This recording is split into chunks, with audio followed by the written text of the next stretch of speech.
పూర్వం రత్నకుమారుడు అనే బాలుడు వాళ్ళ అమ్మా నాన్నలతో కలిసి జీవిస్తుండేవాడు. అతను చదువుకుంటూనే ఖాళీ సమయంలో రంగురాళ్ళు సేకరిస్తూ ఉండేవాడు. ఒక సెలవు రోజున ఎప్పట్లాగే రాళ్లను వెతకడానికి వెళ్తూ వెళ్తూ ఒక అడవి సమీపాన చేరుకున్నాడు. అప్పటికే వర్షం కురుస్తుంది. అక్కడ పొదల చాటున ఒక అద్భుతమైన రాయి తళతళలాడుతూ కనిపించింది. అది ఎరుపు రంగులో మెరుస్తుంది. దాన్ని చేతిలో తీసుకున్నాడు. వర్షాన్ని శరీరమంతా వణుకుతోంది. ఆ రత్నాన్ని ఆసక్తిగా పరిశీలిస్తూనే ఈ వర్షం ఆగితే ఎంత బాగుండు అని మనసులో అనుకున్నాడు. వెంటనే వర్షం ఆగిపోయింది. రత్నకుమారుడికి ఆశ్చర్యం వేసింది. ఈసారి రత్నాన్ని నేల మీద పెట్టి వర్షం మళ్ళీ పడాలి అని మనసులో అనుకున్నాడు. కానీ ఈసారి వాన పడలేదు. మెరుస్తున్న రత్నాన్ని చేతిలోకి తీసుకుని మళ్ళీ ఒకసారి వర్షం పడాలని మనసులో అనుకున్నాడు. అంతే, వెంటనే ఉరుములు మెరుపులతో వర్షం పడటం మొదలైంది. నాకు దొరికింది మామూలు రాయి కాదు, మాయారత్నం అని రత్నకుమారుడు ఎగిరి గంతేశాడు. ఈ రాయితో ఏదంటే అది సాధించవచ్చు అని మురిసిపోయాడు. వర్షం ఆగిపోవాలని కోరుకున్నాడు. ఆ తర్వాత తనకు పళ్ళు కావాలని కోరాడు. ఇలా ఏది అడిగితే అది జరుగుతుండేసరికి ఆనందంతో మునిగిపోయాడు. దీన్ని అమ్మా నాన్నకు చూపించి తన సంతోషాన్ని పంచుకోవాలని ఇంటి బాట పట్టాడు. తాను కొంత దూరం వెళ్ళగానే సింహగర్జన వినిపించింది. సింహాన్ని చూడగానే రత్నకుమారుడికి గజగజ వణికిపోయాడు.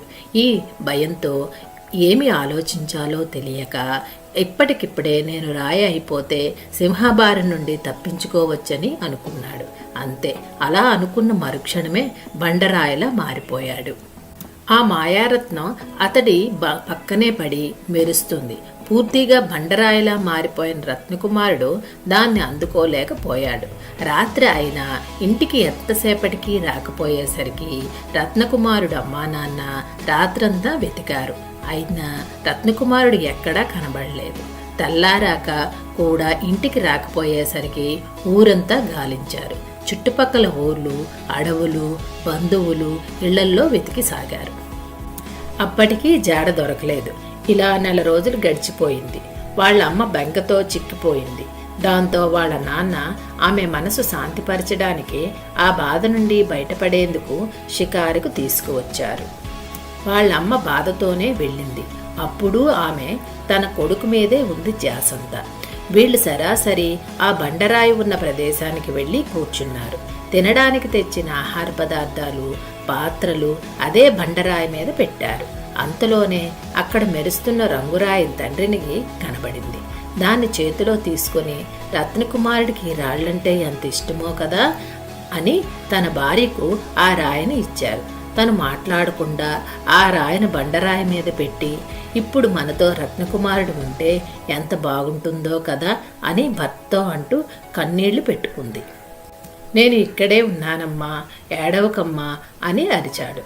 కానీ బండరాయిలా మారిపోయి ఉన్నాడు కాబట్టి ఆ శబ్దం బయటికి రాలేదు.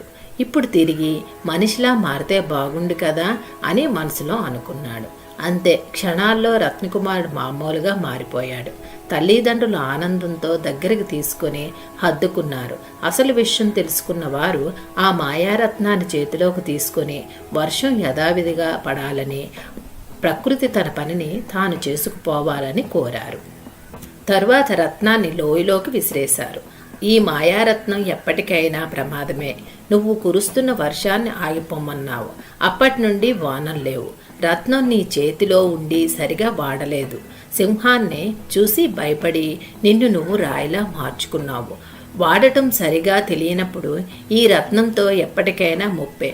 మనం మనలా బతకాలంటే ఏ మాయలు మర్మాలు వద్దు అని రత్నకుమారుడికి తల్లిదండ్రులను నచ్చజెప్పి ఇంటికి తీసుకువెళ్ళారు.